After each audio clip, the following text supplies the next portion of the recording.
Welcome to a new edition of the Neon Jazz interview series with jazz multi-instrumentalist and composer, the great Roger Glenn, on a very illustrious career in jazz. Previously, we dove deep into his 2025 album, My Latin Heart, and now we do part two and get into his charmed life in the jazz world. He is Ingredient X, the secret sauce, the cat behind the cat. He spent decades elevating the music of bona fide legends in jazz, Latin jazz, blues, and funk for 4 decades.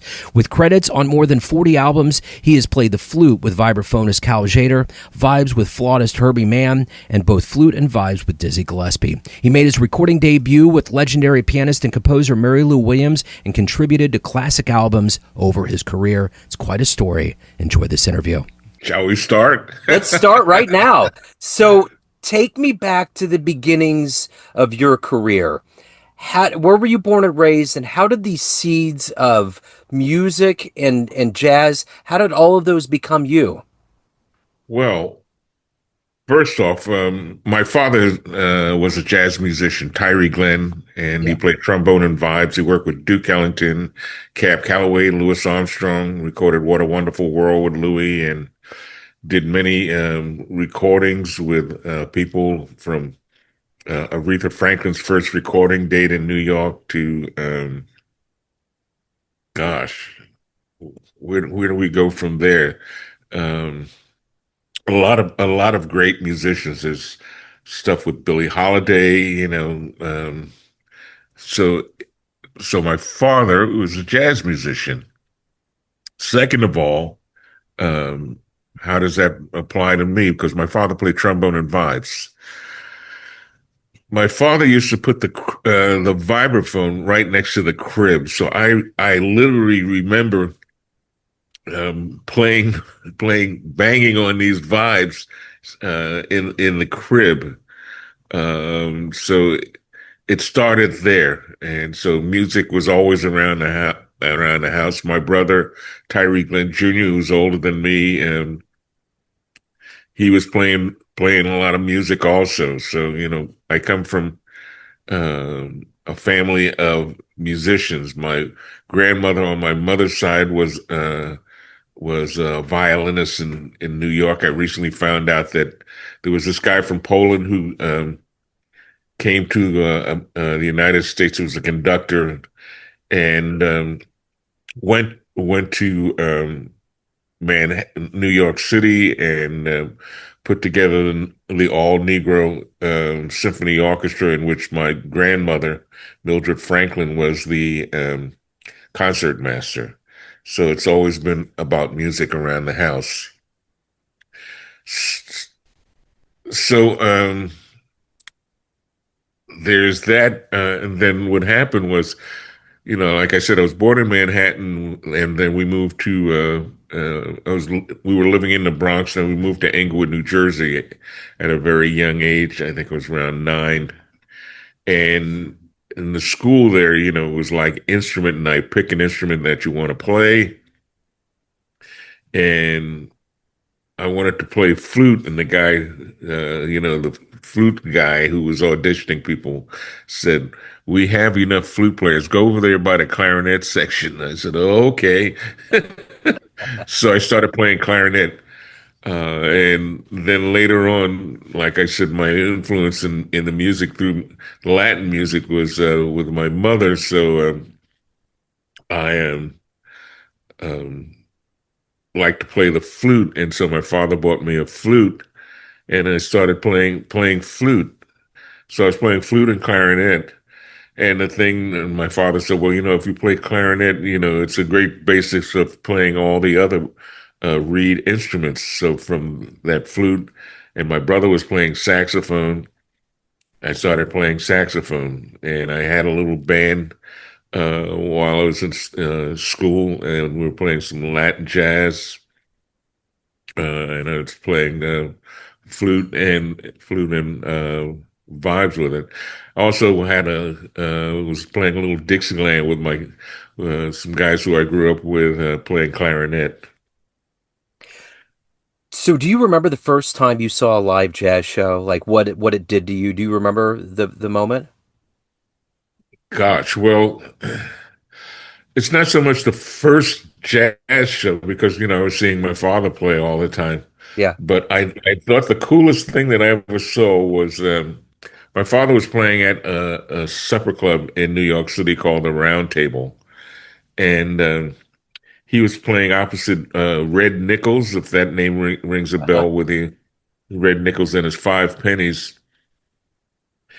And I was sitting there and I was watching he didn't have a bass. He was had a guy who was playing bass saxophone. And the song that really stuck on me, I'm looking at him and he looked so relaxed and cool. The song was My Inspiration. Ba da da da da da. Da da da da da da. And he was playing like the bass. Ba da da da bum dum dum da bo da da da do da do da. So and I'm watching this guy, and he's playing this bass sax. His legs across. He looks so relaxed, and he's just playing this thing, and it was like inspiring Yeah. with that song. And so, aside from hearing my father playing, all the time when we went out, I mean that's how I started drinking Shirley Temples because I was too young, but they would give me Shirley Temples in a cocktail glass, and so it was it was that, and going around, so, hearing my father at the supper clubs, and then later on also going to see the festivals when my father was working with Duke Ellington. This is like the 50s we're talking about.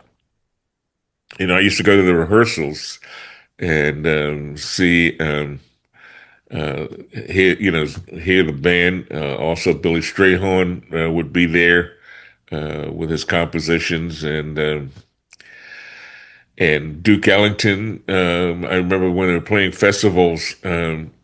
I always had a vision of Duke walking around in his underwear and his drawers because what would happen was he's behind stage and he wants to keep the creases on his pants. So, he'd have to put his pants on ready, getting ready to do the show. And so I'd hear them at, back east. So it was the Newport Jazz Festival and stuff like that. So do you remember the first gigs that you had? Like how did all of this begin under your own name with your own career beginning? Do you remember that time? Well, I remember the first paid gig Yeah. I had because I had this band, it consisted of, 900,000 guys. No, I mean, it was literally about 10 of us, conga players, bongo players, piano, bass, and two sets of vibes because also in the band was Ronnie Scruggs, whose mother was Faye Adams, who had a hit record called Shake a Hand. So the two sets of vibes, uh, a lot of percussion instruments, bass, and piano. And well, we didn't have to transport the piano. This is before electric pianos and stuff like that. So the first paid gig, we're like really young kids, and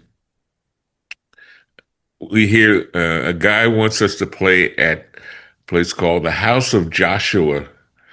So, oh wow, we're gonna get, we're gonna be playing at the House of Joshua, some club or something like that, a concert hall. And so we all got together, our parents caravanned us all, we got all the instruments in the cars and we're driving, to this gig to the House of Joshua, and we finally arrived, and it was the House of Joshua. It was Joshua's house. That's where he lived. But they were calling it the House of Joshua. What do we know? And so We got paid very little. I forget offhand, but the thing was when we left the place, we stopped off at a hamburger joint and we ate up all the profits. So that was my first paid gig.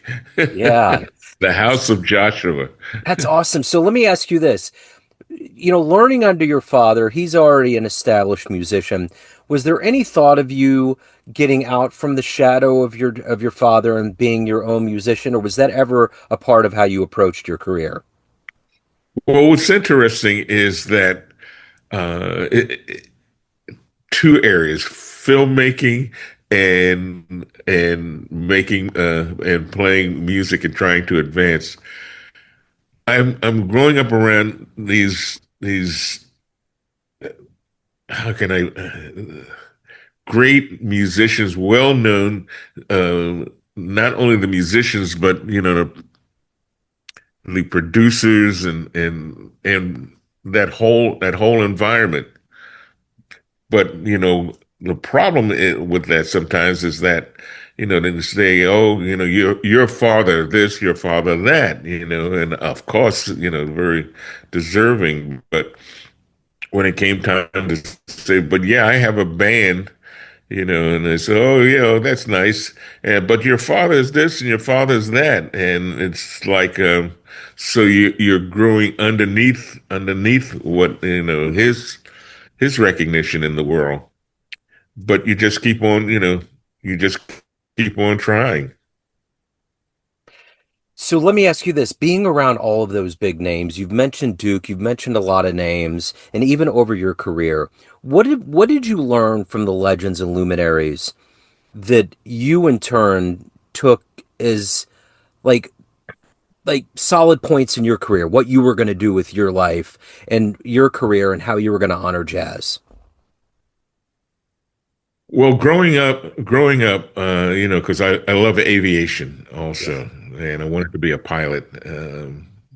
So the music was always there, but I didn't realize, later on, like actually working with my father, which I call getting my PhD in music. Um, just some of the people who I was working with.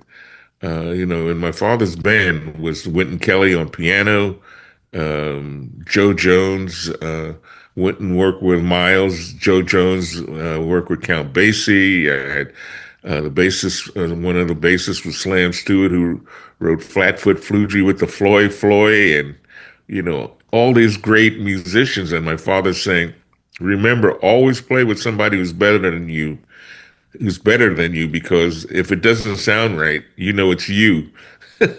So that was a great education. Just being surrounded by such great musicians. The band that I had in junior high school and high school. We were working on putting stuff together, but I'm at that point with my father. I was just immense with a lot of people, great musicians. So I had that opportunity, but all of that was my father's band, and then later on, um, I was in the army. This is 1966, and I wanted to be a pilot. That was my thing, and I took the test and I missed it by 1 point. And they said, "Well, you can become an officer. You qualify to become an army officer, but not a pilot." And I was looking at all those other opportunities in the army where you could infantry, armor, artillery, stuff like that. And there was a little hand fly, all those things were like really slick program. Are you interested in, becoming an infantry officer? But I saw a little handbill that said Army Band. And I said, well, what's that? And he says, oh, why do you play an instrument? I said, yeah, well, he says, "Yeah, we have a army band. Would you like to audition?" I said, "Great." And so, uh, being in New York, I auditioned going to went to West Point up there and auditioned there to see if I qualified to be a member of of a band in the military. So I made that, went into the military for 3 years. But while I was there, some of the guys who were in the band with me when I was at Fort Dix was Billy Cobham on drums Yeah. and Grover Washington on saxophone. A great arranger, John Charles. He was John Charles' father was Ray Charles, but of the Ray Charles singers. He's white, not the Ray Charles that you would think of, like that we all know and love. So he was a great arranger, and so I was exposed to a lot of great music in the Army band. So throughout your career, you've always evolved. You've always stayed very relevant and been prominent in this jazz world. What has gotten you up every day? What has been the motivator for you to continually make music, to stay relevant, and to do it at a high level? Well, what's the motivation? That's I'll give you the Alfred Hitchcock line. It's the money. I dig it. What's my motivation as a director? Talking to what's my motivation on this? It's the money. Yeah, But no, I mean it's just a love. It's the love of playing music. yeah. That's basically it. Um, and I've had an opportunity to play with a lot of great musicians. You can tell in the history, the discography of who I've recorded with. Who I've traveled with. Recorded with Dizzy Gillespie, Mongo Santa Maria, Cal Tjader, Herbie Mann, Donald Byrd. Uh, um, I can go on. Mary Lou Williams was the first person I ever recorded with. Wow. So I've had an opportunity to work with a lot of people, Steely Dan and stuff like that. An interesting thing when I was growing up, my father said, "I got to go to this photo shoot in Harlem. Would you like to join me?" I said, "No, that's your friends." I was very young. That's your friends, and I was going to go out and play with my friends, not music, just go out and play.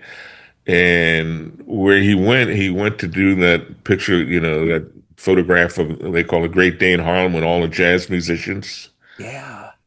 And so, he was there. I wasn't there. But what was interesting, I said, "Well, those are your friends."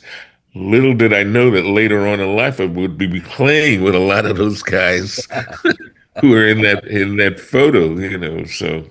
Wow. So over the years, I asked you earlier on about what the legends and luminaries taught you about jazz. You're at that point now where you're a legend in this world of jazz.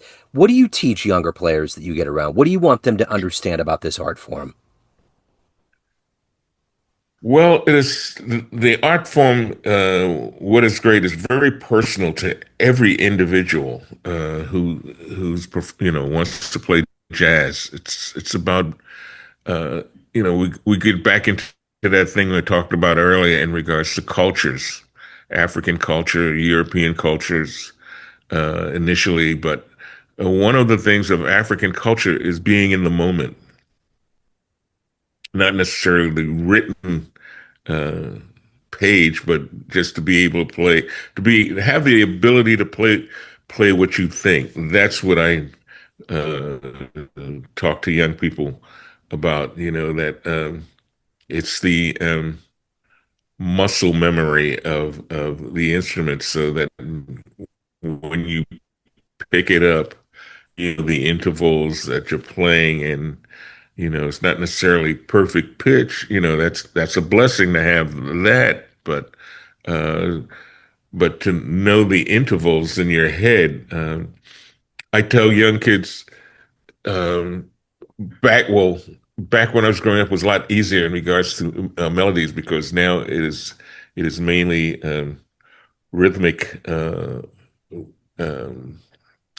you're playing off of a rhythm pattern as opposed to melodic melodic part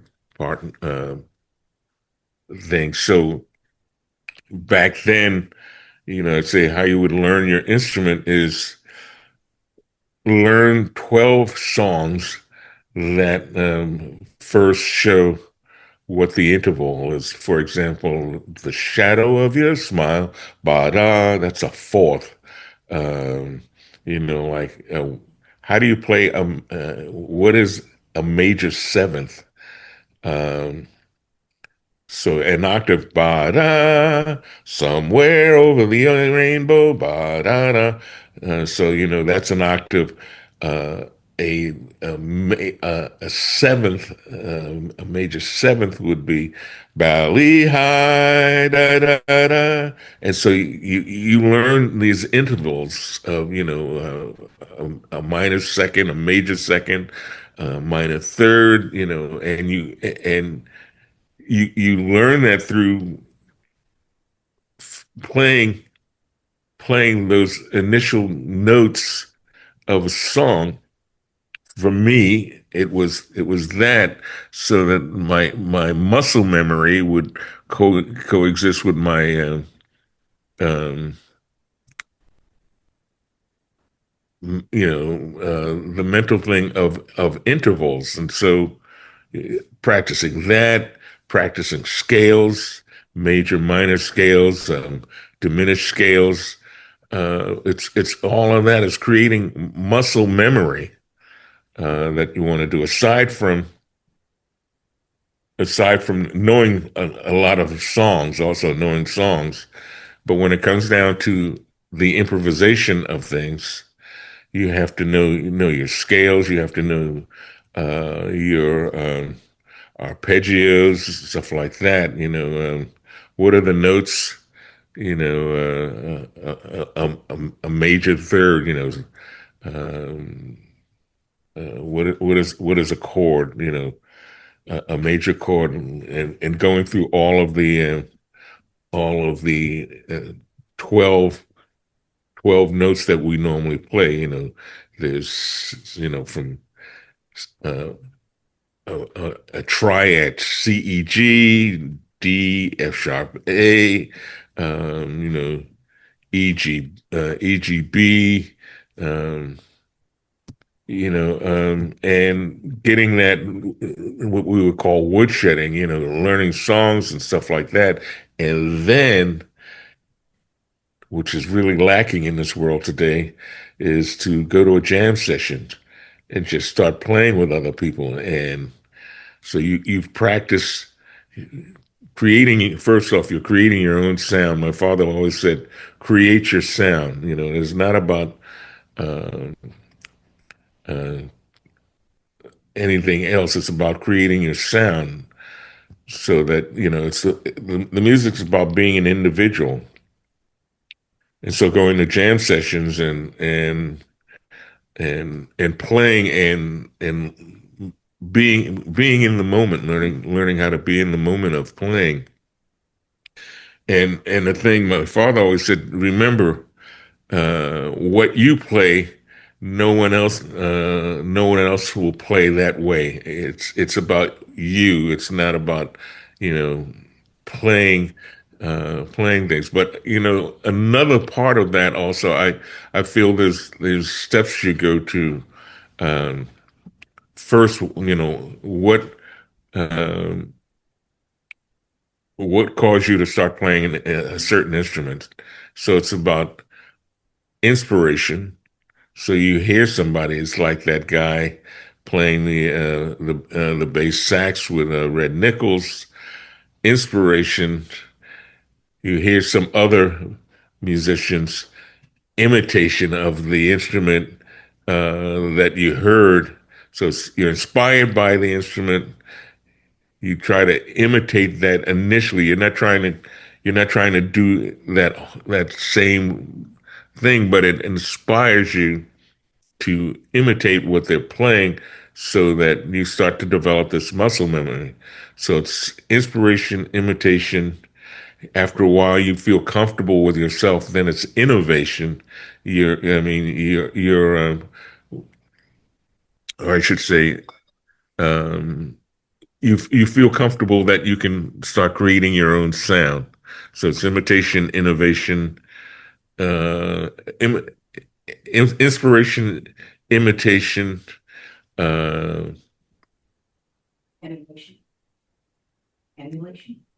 emulation. Yeah, emulation. And then finally, if you're really talented, it's innovation. Yeah.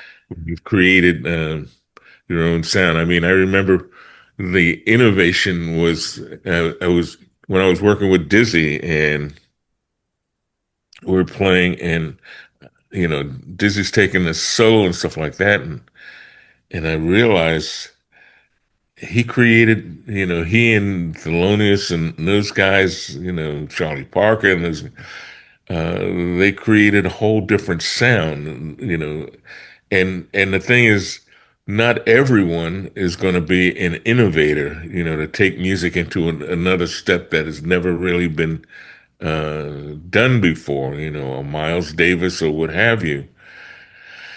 And I'm standing there, and we're playing, and I'm saying, yeah, this is the guy who created the stuff of bebop, let alone his other things, because like I said, with when my father was working with Dizzy, and when they were in Cab Calloway's band, and also Mario Bowser was playing with them, who was in Machito's band, and he would invite these guys over, and they were just jazz musicians, but uh, Dizzy, hearing Machito's band, got inspired in regards to Latin music and stuff like that, and it just, Dizzy, Dizzy was innovative in creating a whole different sound, in Tunisia, various other songs that he created. So let me ask you this. At the end of the day, of everything that you've accomplished, everything that you've done in your career, what are you the proudest of? Well, I guess I'm proud of all the, like I said, I've had the opportunity to work with a lot of people uh, that in people's minds and hearts, uh, they, it brings them joy, which is really the highest thing that you can look at in regards to that. The stuff I did with Donald Byrd, with Blackbird, his Blackbird album, and Street Lady album, and stuff like that. It it it brought a lot of joy to people. We put that together with Larry Mizell producing it, and even to this day, the Blackbird album is the highest selling instrumental album on Blue Note Records. Yeah. The highest vocal, I think, is Nora Jones in terms of that label. Yeah. But it's a classic. That working with Cal Tjader, like I said, it was like the first album that won a Grammy, La Onda Va Bien, came about in 3 days, and these are lovely albums. My Reaching album also is a classic, that people really enjoyed, and hopefully this new album, My Latin Heart, will be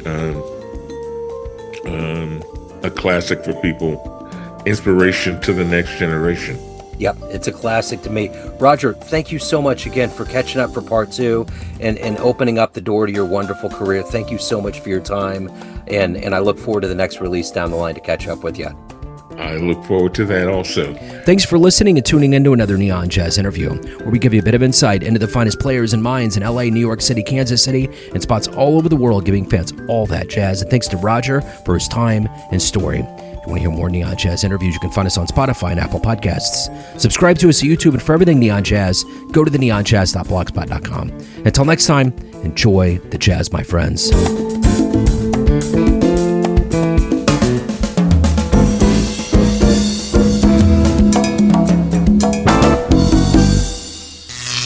Neon Jazz.